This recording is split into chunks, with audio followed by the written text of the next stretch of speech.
Well, hi again, everybody, and welcome to another episode of 100 Yards of Football. I'm joined by the founder, the co-host, the leading man, Vincent Turner. Vincent and I today, we are going to talk about NCAA football. This is week 3. We might look at what happened last week, but more importantly, what is going to happen this week. We'll have predictions on about 5 different games and talk about some of the schools. We hope that they're your favorites. They're certainly ours. What we would like to do before we start, Vincent, is just give a little shout out to another friendly organization that we value tremendously here at 100 Yards of Football. And just allow me to tell you a little quick story. Faith with Works, Janine Rice started an organization that is out to help feed and to clothe and to provide goods for the homeless folks here in the Atlanta area. Woodruff Park, which is located at 91 Peachtree Street downtown. It's about 5 or 6 blocks west of Grady. They need first aid. They need toothpaste. They need a towel. If you can buy a towel for yourself and there's another one available, could you pick something up and help somebody who may be in need? Gift cards, sometimes cash, yes. But what we'd like you to do is buy items that you would normally get for yourself, but get one extra and then give it to somebody who's in need. Something that you would need around the house, maybe a toothpaste or toothbrush, like I said, some soap, all kinds of different items are needed.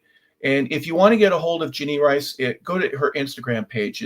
It's by Janine, Jennine, spell it all out, but it's one word, Janine Rice, Friday, September 19th. So it's coming up 9 o'clock at Woodruff Park, and that's Faith by Works. We certainly appreciate any help that you can provide, and you would be a blessing to somebody else.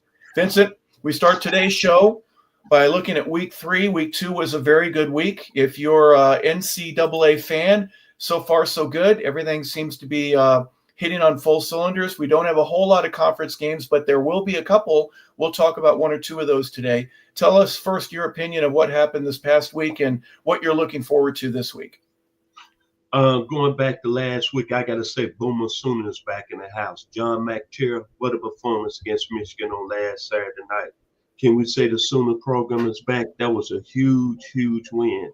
Other than that, everything held base. I said one thing. I want to say this, Harper. Dan Lanning. Did we ever think that he was going to take that Oregon program? It was already good, but the Ducks are at another level. Look what they did to Oklahoma State. Quack, quack out there to the Oregon Ducks. Back to you, Harper. You remember when Missouri first joined the SEC and they won the West, or the East, excuse me. They won it 2, maybe 3 years in a row. They were SEC ready. And they surprised a lot of folks. You don't believe me? Just ask folks in Florida, South Carolina, talk to Georgia folks, talk to Tennessee folks. Where did these Missouri Tigers come from? They've struggled a little bit since, but Oregon has enough of a historical background, Vincent. I know you know the history as well as anybody. This is for real, and this may be for quite a while. Well, they're going to be up there with the upper tier level Big Ten players year after year after year. The only thing I didn't question the history of their program, Dan Lanning, first-time head coach, outstanding defensive coordinator at the University of Georgia. But let's be honest today, Hart. Did we think he'd have Oregon this dominant? Look what he just done to a real good Big 12 program, Oklahoma State. And he said he was going to do it. Go back to last season when Colorado was on that high. What did he tell Deion Sanders and them? I'm going to whoop you like you stole something. Yeah. And then they go through the Big Ten undefeated. And then I'm going to tell you this. I know he's had Bo Nix for 2 years. He had Dylan Gabriel last year. But Dante Moore transferred from UCLA. He might be the best that he's had out of all those transfer quarterbacks. Quack, quack, back to the Northwest. Back to you, Harper. Well, that's what fascinates me about. Is it the offense? I don't know. Is it the quarterback? Is it one specific guy? Maybe a little bit, but you're not going to get that ball completed if you don't have a good offensive line. You got to have the wide receivers. You got to have the fast one. You got to have the possession one. You got to have a running game. You got to be able to play defense. He's doing every bit of this in the right way, and it's not a surprise. Kurt Cignetti back in Indiana, same thing. Took a system that at James Madison that worked, yes, and just applied it into a different setting with better players, 4-star and 5-star guys instead of 3s. and the results are speaking for itself. So I still believe in a coach, as Jackie Sherrill has told us on numerous occasions, Vincent, you don't have to be the player's friend, but if you have the respect of your players and they work hard for you and you work hard for them, it's a magical moment. You can take advantage of it. And I think Oregon has certainly done that. I don't want to get anybody mad today, but I'm as I did last football season. But I got to say this. Dan Lanning, guess where you got it started under Mike Norrell? The 901, University of Memphis. Thank you. Back to you, Hart. That's why he got the Ducks rolling right now at a high level. Because he's a Memphis man. Is that what you're telling me? That's correct. It all goes back to the roots. Yeah, you can take the boy out of Memphis, but you can't take Memphis out of the boy. Is that what you're telling me? All right, hey, let's look some of the big games we got going on here this week. And I am kind of looking forward to this first one. Here in the Atlanta area, we got the Clemson Tigers going against Georgia Tech, and I can't tell you enough about what I have seen in Georgia Tech over the past 2 or 3 years. Yes, they've had some good teams, but they're different, Vincent. It's a different team. They're big up front, and they're thick in an area of depth and in the classification of juniors, freshmen, anything in between. They got a bunch of seniors that can play. Yes, the portal has changed everything. I agree, but I'm telling you, Georgia Tech is winning in different ways. I don't know if Haynes King is going to play. He's still one of those guys that got a lower leg, right? I'm kind of saying this with a little bit of fun, and that he's got a lower leg injury. If he goes, so do the chances. But I'll tell you what, Aaron Philo had a great week against Gardner-Webb, so I'm not really disappointed. What does Clemson need to do to get a win here on the road? What's so great about week 3 is college football playoff time. Each game is huge. There's only 12 teams that are going to make the college football playoffs, but this game right here is huge. With Clemson, remember Dabo Swinney said for preseason, he think this team goes 16-0. That hasn't happened. They lost to LSU out of the gates. The one part that Clemson is all about their quarterback, Cade Klubnik. Now, before preseason, everybody's saying he was the #1 quarterback in the country, #1 on a lot of 2026 NFL draft boards. But he has not played well their first 2 games out. Other than that, Clemson is going to be Clemson. They're a very talented football team, especially on the defensive side of the ball. Their whole D-line, Mr. T.J. Parker, Mr. Pete Woods, the Monte Capehart, all of them are listed first-round draft picks. And they got a pretty good player in Sammy Brown. But it's all about Cade Klubnik on Saturday. And they've struggled their first 2 games against LSU and Troy. Back to you, Harper. Yeah, Klubnik is 59 completion percentage, which is pretty good. 2 touchdowns, 2 interceptions. He's been sacked 3 times, but Adam Randall averaging 4.9 yards per carry, and he has 2 touchdowns right now. Clemson is always loaded offensively, but defensively too. They have something that they're pretty special with. Jamal Haynes, though, the running back, 25 carries, 157 yards. He has 2 touchdowns as well, and he's averaging 6.3 yards per carry. That's what I remember about Georgia Tech, but they are slinging it this time. And Aaron Philo, I mentioned him, 373 yards in his game against Gardner-Webb. Yes, it's Gardner-Webb. You're going to have a different group of athletes that are back there playing in Clemson's backfield. But 2-0, Georgia Tech goes against the number 12th ranked Clemson Tigers. That is the first game that we'll be talking about here today. And then a little bit later, after that, University of Georgia goes up to Tennessee. What is it? The third Sunday every or Saturday every fall. Georgia's 2-0. Tennessee's 2-0. Georgia ranked number 6. Your Volunteers are 15 in the country right now. After going in the playoff and doing what they did last year, is that a little bit too low for Tennessee? No, sir. The expectations have went up under Josh Heupel, and I want to give credit to Coach Heupel. I didn't think he'll come in this quick and have that Tennessee program humming as he's doing right now. Back to you, Harper. Well, the Georgia Bulldogs beat Marshall and Austin Peay, and there's some Bulldog fans that are going, we haven't played anybody yet that is really a test. So Gunnar Stockton, 69% so far, 7.2 yards per carry, per pass attempt, 2 touchdowns, no sacks, no interceptions. I love that statistic right now, and I hope that he keeps that and so do all the Bulldog fans going into Saturday's game. Nate Frazier has 25 carries for 116 yards. Dwight Phillips has 115 yards on 12 carries. So they are going to be able to run the ball a little bit. With that offensive line, 3 touchdowns between the two of those guys. But tell me a little bit something about Joey Aguilar. After all the quarterback controversy that they had last year with the NIL and then a portal exit, Joey's done a pretty good job right now. 66% with his passes, 9.1 yard per completion, 5 touchdowns and no interceptions. He has 535 yards in his first 2 games. To be honest with you, I didn't know the guy was 6'3".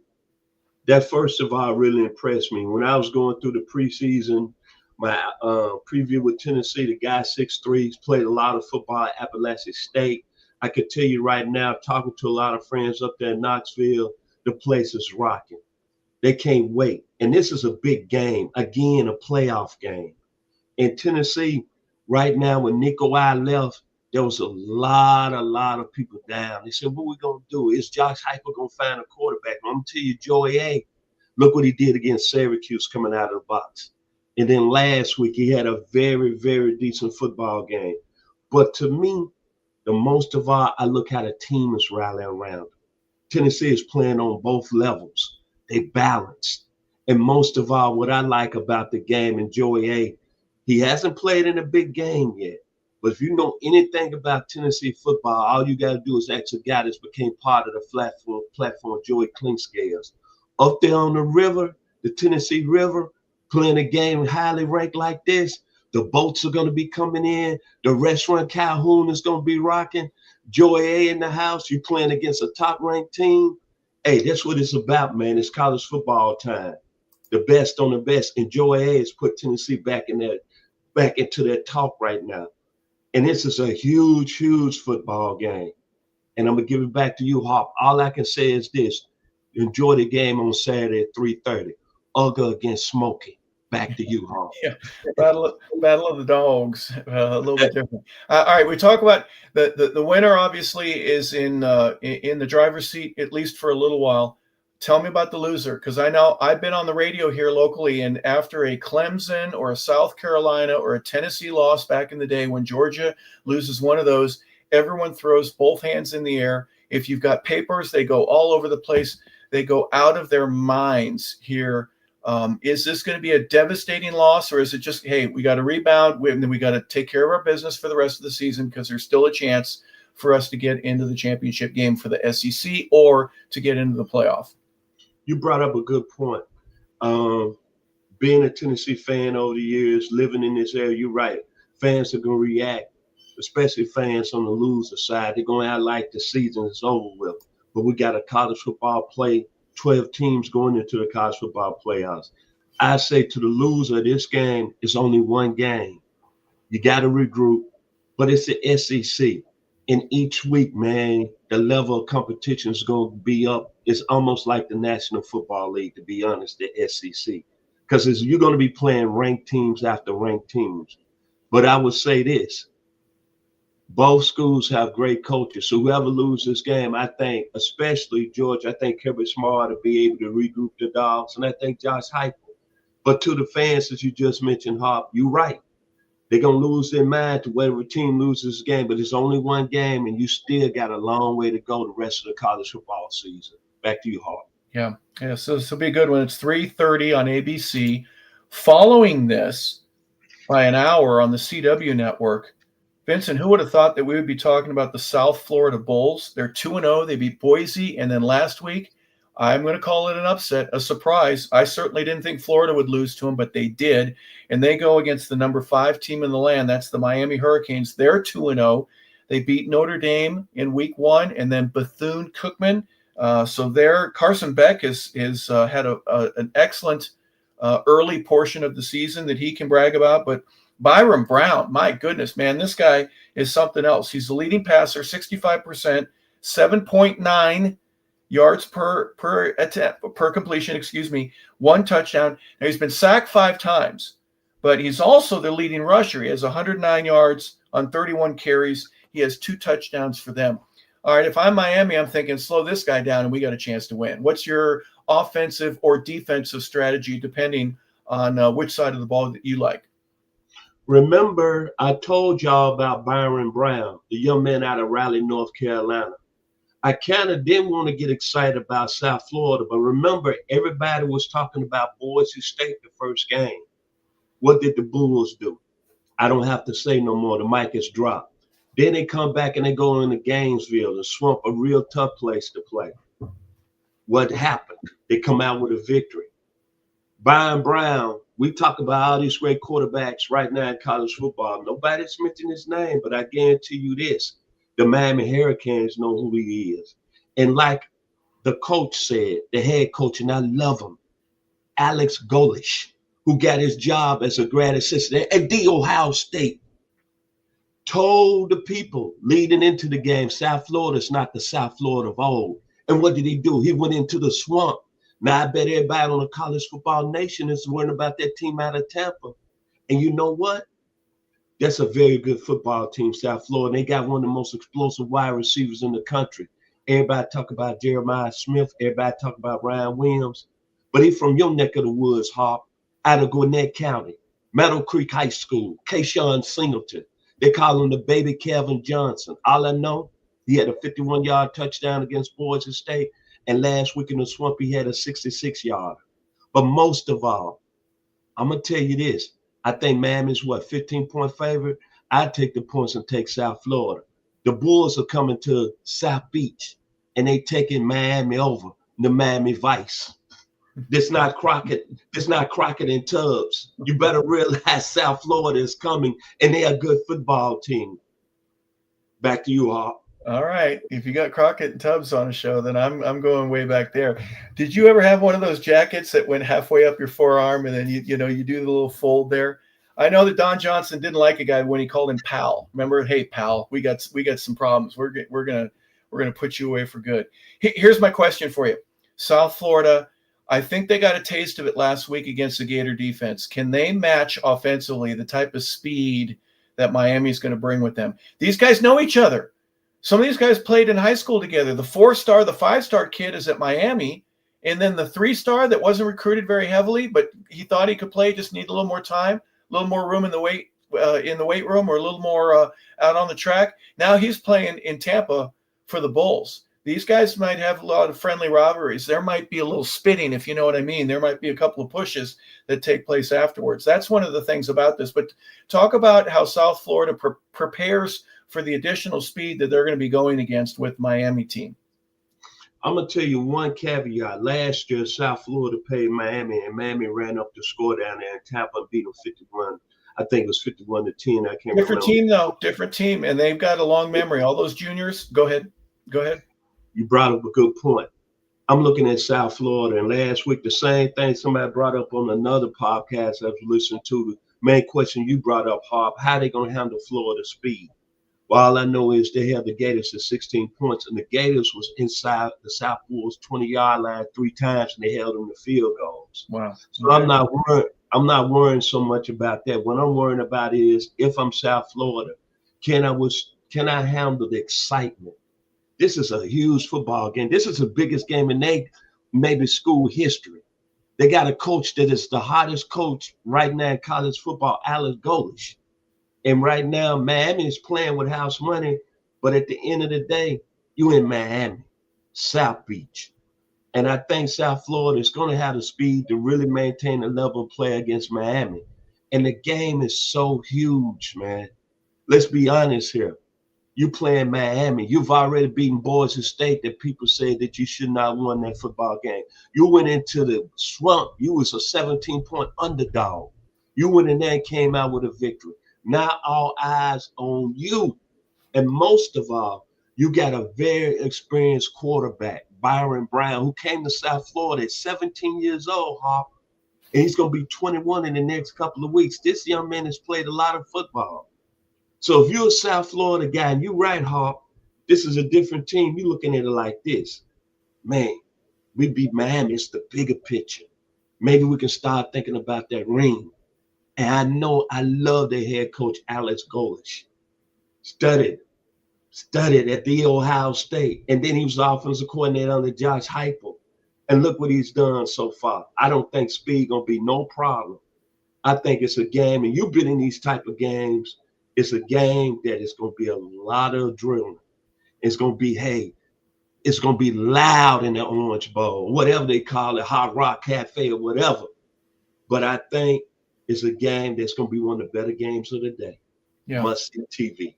Yeah. Back to you, Harper. You know, when Miami plays Notre Dame or you name them, you know, another, let's say LSU or something like that, South Florida is going to travel for this. And there'll be a lot of folks at South Florida that are going to be there rooting for their guys. And then the Miami folks are going, hey, not in my house. So, yeah, I think it's going to be a little bit louder, a different type of aura in the stadium there. But, again, that starts at 4:30. It's on the CW network. Both teams are undefeated at 2-0. First time that we've talked about the Irish this year. They're ranked number 8. Only 1-0, right? Notre Dame has only played one game. Last time we talked about him during the playoff last year, you know, you had Riley Leonard and Jeremiah Love. Well, Jeremiah's still there. He's only got 10 carries in his first game. He had 33 yards, didn't get a touchdown. But C.J. Carr throws for 221. It's a typical Notre Dame win that they had a couple weeks ago. That we're going to run it until we're tired of running it. We'll throw it when we want to, but we're going to come away with a victory. But they're ranked number 8. Texas A&M, I don't know, man. The Aggies, they surprise me every year. They're another one of these teams. They have a late season loss that drops them out, but they are loaded. Marcel Reed is their quarterback. 7 touchdowns so far this year. No interceptions. He's only been sacked once, and he's also their leading rusher. Marcel Reed has 18 carries for 105 yards, 5.8. He has 1 on the ground. Tell me about Texas A&M and why you like them. Well, I mean, Mike Elko has obviously changed the culture. This is a very talented football team. They made a quarterback change last year in the middle of the season. They started Marcel Reed, a young man out of Nashville, Tennessee, and he's been number flawless in their first 2 games. Then they got a lot of good skilled people. Levon Moss is one of the better running backs in the country. Mario Craver has had a hell of a start to the season. I believe he's got 4 touchdown receptions on the year. And then they brought the young man, KC Concepcion, one of the highly ranked wide receivers coming out of the portal last year out of North Carolina State. So this is an A&M team that's really put together, and they got a real good head coach. And my thing that I want to ask the Aggie Nation, all those people coming up from College Station, and maybe Coach Sherrill is watching today. How y'all going to handle your first time in Touchdown Jesus at South Bend? Because, you know, South Bend is a different type of city. The campus is different. And when you step on that campus, the first thing I did when I visited, and I only been there one time, I got goosebumps because I was thinking about, man, this is a place Newt Rockne built. Yeah. Because South Bend is out in the middle of nowhere. But the Aggies have got a good football team going in there. But it's going to be a tall task. Back to you, Harp. It's an eerie kind of quiet, isn't it, from Sunday Yes, to sir. Friday? It's an eerie, quiet campus, but then, you know, you can hear the bell ring from, you know, a mile away or whatever. But on Saturday, whole different story, man. That place comes to life in a completely different way. Never been. That's a bucket list thing for me. But anyways, A&M and Notre Dame, 1-0 versus 2-0. Next game I want to look at with you, Vincent, talk about Pig Suey. It's been a while. We haven't talked about Pig Suey for a while, but they're 2-0. Are you kidding me? Taylon Green? Goodness gracious, man. He's having a great season so far. They're 2-0. Ole Miss is 2-0. I got to see Ole Miss in week 1. They're ranked number 17 in the country. What do the Piggies need to do to go in there into Rebel country this time? To Mr. Sam Pittman, the school I graduated from 1982 with a bachelor's arts degree in political science. Before I talk about my hogs, woo, hey, suey, woo, pig, suey, Razorbacks. The bottom line on Saturday, this is going to be a track meet. You saw Ole Miss up close and personal, Hop, so you know they can score points. Yep. Taylor Green, another outstanding quarterback, one of the best young quarterbacks in the game, 72% completion record so far this year. Arkansas, I believe, has scored like 108 points, and their opponents only scored 7. They've had really easy time. They beat Alabama A&M and Arkansas State. It's nothing more to the game. It's going to be about offense. The only thing that I can say about Arkansas, can your defense make some stops in this game? But Tylen Green is a very special player. And Sam Pittman, hey, man, I know a lot of people are down on him, but Arkansas is not the Arkansas back in the Southwest Conference. College football has changed immensely.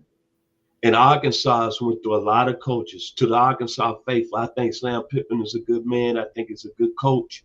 Please be patient with him. Be patient with him a little while longer, and especially with the SEC being as competitive as it is. But I'm looking at this. Competitive football game on Saturday. Ole Miss know how to score points. And you, as I just mentioned, Hop, you saw it up close and personal. Arkansas makes some stops, and whatever defense plays better, they're going to win the football game. But it will be a track meet, and there will be points scored. Back to you, Hop. Was it Burt Balema? What was his name? The coach that was there at Arkansas had come from Wisconsin or one or the other. And Brent Beamer, who's at Illinois. He basically started feeding every basketball player that wasn't good enough to actually play in the NCAA late. It's 6'7", 6'8" guys. He'd get them up to 320 pounds, enormous human beings.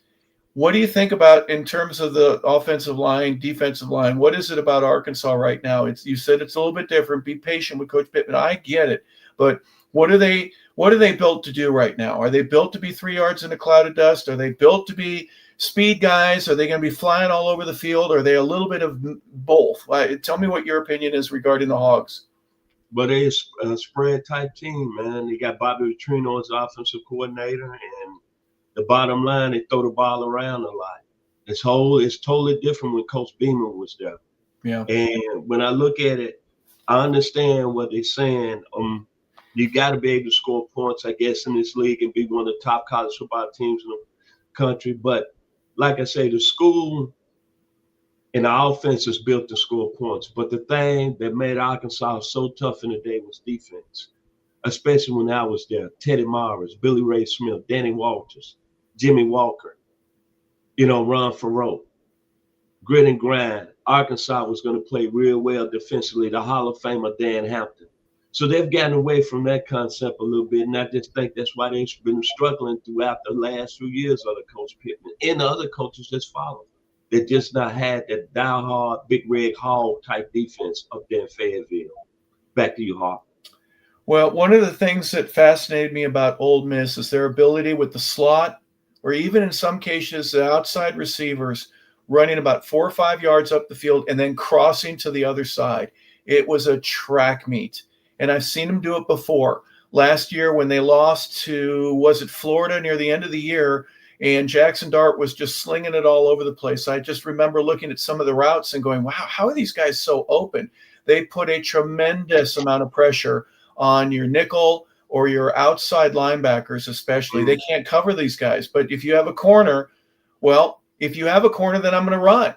And if you leave the linebacker in, I'm going to do the opposite of that. I'm just going to throw the ball and dare you to keep with my guys that can run a 5-3 and get open. That's just one of the things about it. Austin Simmons, 576 yards in 2 games, 10.5 yards per completion, 3 touchdowns. He does have 4 interceptions, Vincent. That's the one thing about it right now. That's a big number for this early in the season. And if you can't correct that, I'm worried. But if you can, hey, just throw to the guys wearing our color jersey. If it's as simple as that, I think he'll get it. But that could be footwork. It could be just poor decision-making, or at least early in the season. I'm not sure. But anyways, Ole Miss and Quan Lacey, man, he's rushed for 246 yards already, 5.6 yards per carry. He's been a load, 4 touchdowns for that young man. So I'm not saying Ole Miss is better than their number 17 ranking, but they might be. They could be in a top 10. They win this game, that's certainly going to put them on the way. I want to say something, give a shout out to one of the star receivers for Ole Miss, Deuce Alexander. I saw him play here where I live here in Douglas County. His father's offensive coordinator over at Douglas County, and his dad was a real legend here in the Metro Atlanta area. Real respected as a wide receiver guru, Mr. Hilton Alexander. That's his baby boy, Deuce, who you got to see up close in person. That's a very good football player. Transfer out of Wake Forest, put up numbers in Wake Forest, took advantage of the portal. Lane Kiffin brought him down to Oxford. He's a very good football player. Shout outs to you, Mr. Deuce Alexander. Okay, well, let's give it a couple of shout outs here. Ohio goes against Ohio State. Now, the number one team in the country, we'd be remiss if we don't talk about them, but I know everything in Buckeye Land was very good after you beat Texas. But now this will be one of those games. This is where Ohio gets to make a couple $1 million and enjoy the thrill of being in the horseshoe, and the players will remember it the rest of their lives.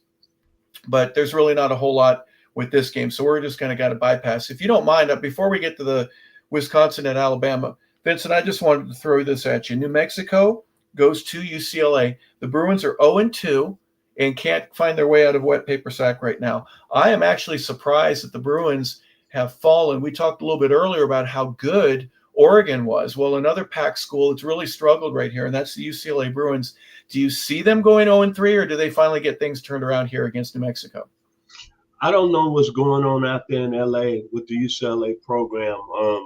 There was a lot of people saying, and this is all respect to Coach Foster. Deshaun Foster was an outstanding running back in that program, first round pick of the Carolina Panthers. And when he took over the job, remember the players wanted him. So UCLA didn't even go out and try to recruit another head coach. Right now, UCLA is on a very serious level of, I want to say, trending down, and especially with Nico I. His NFL draft stock is dropping.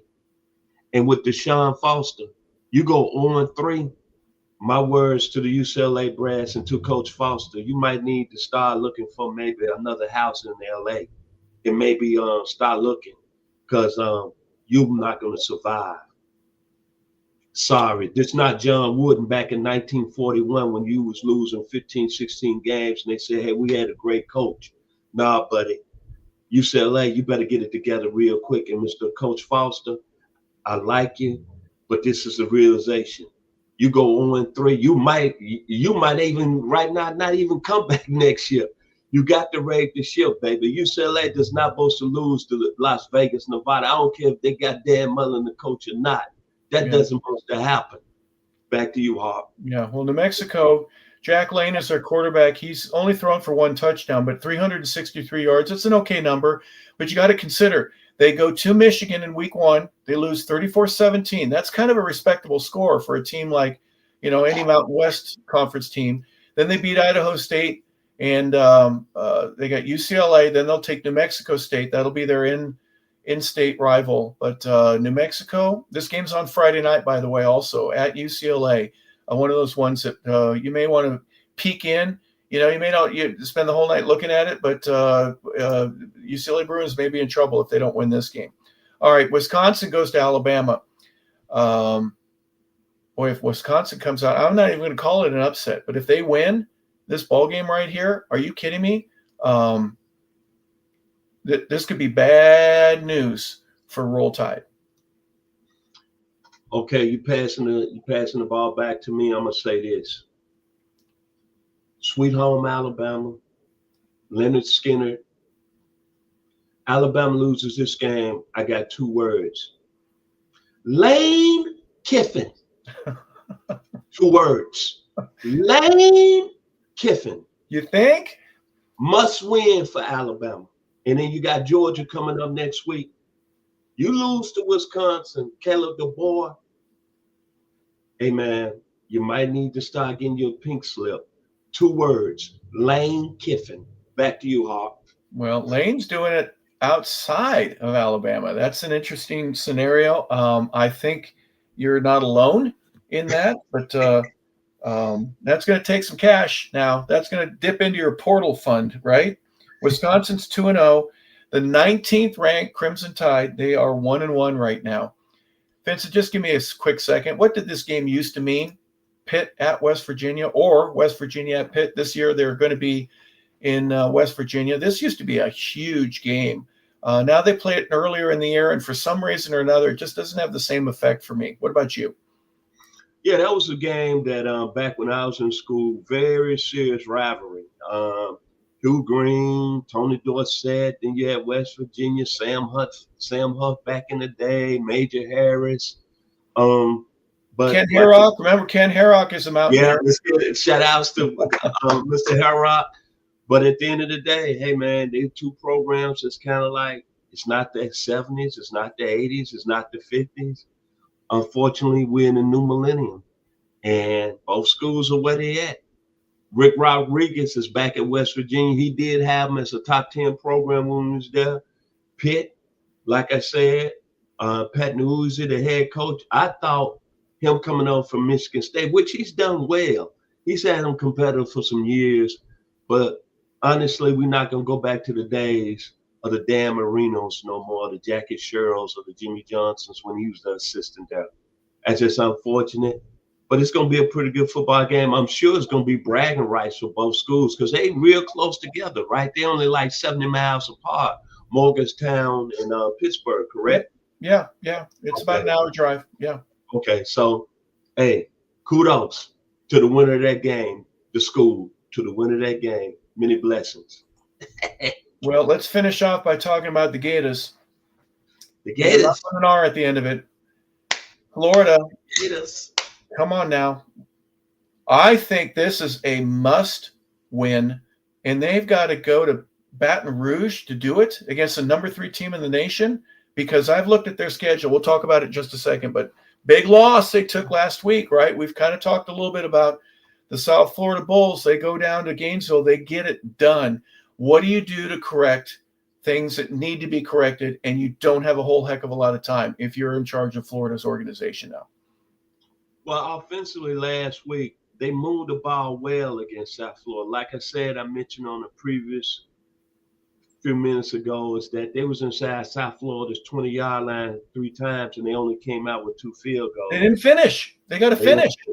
They didn't finish. So DJ Gladway, he played decent enough for the Gators to win last week. They really dominated the football game for 3 quarters. They gave up a bang-bang play to Keyshawn Singleton.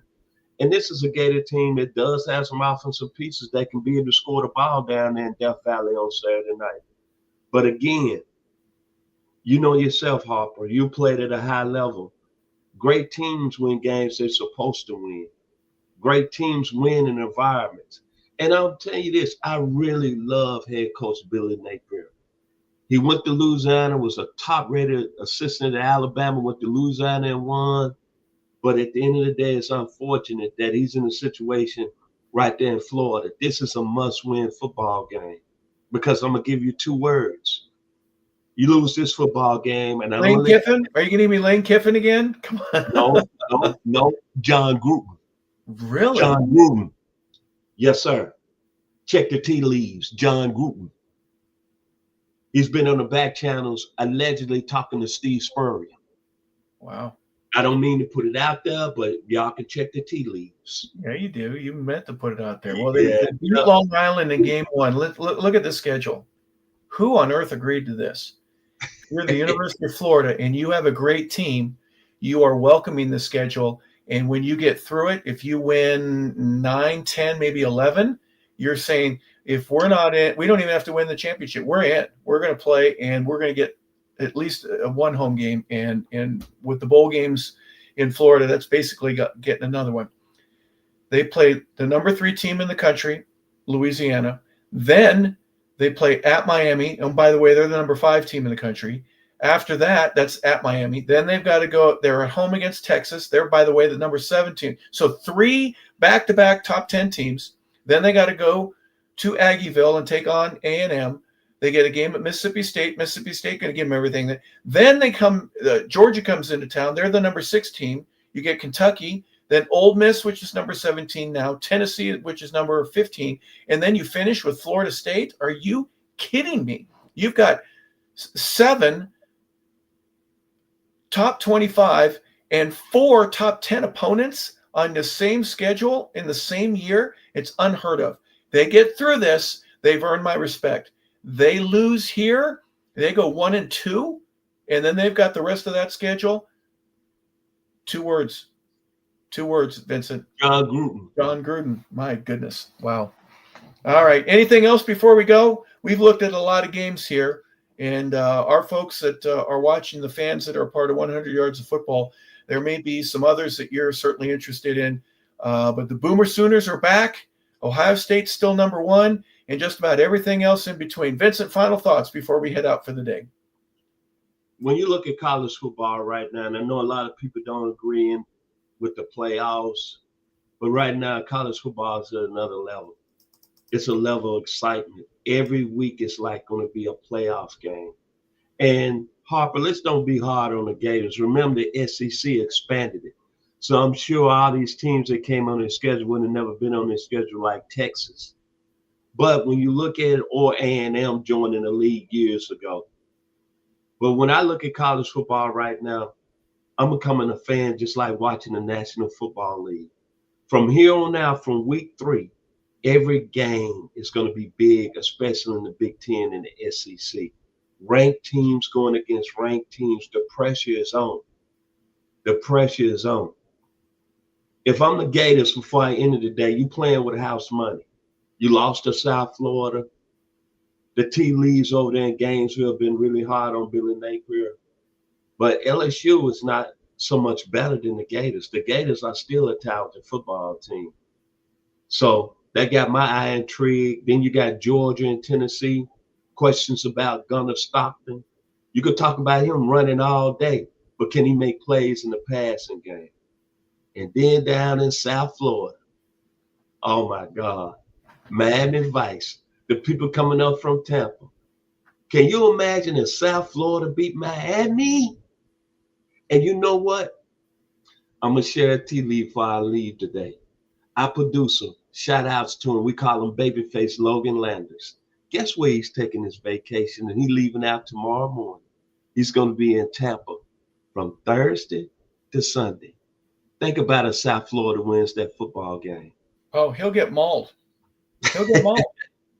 They're going to hug their neighbors. They're going to kiss the babies. They're going to have, it's going to be the first time in a long while that Tampa has had some college football bragging rights. And to win that in the state of Florida against another Floridian team, that he'd be in hog heaven.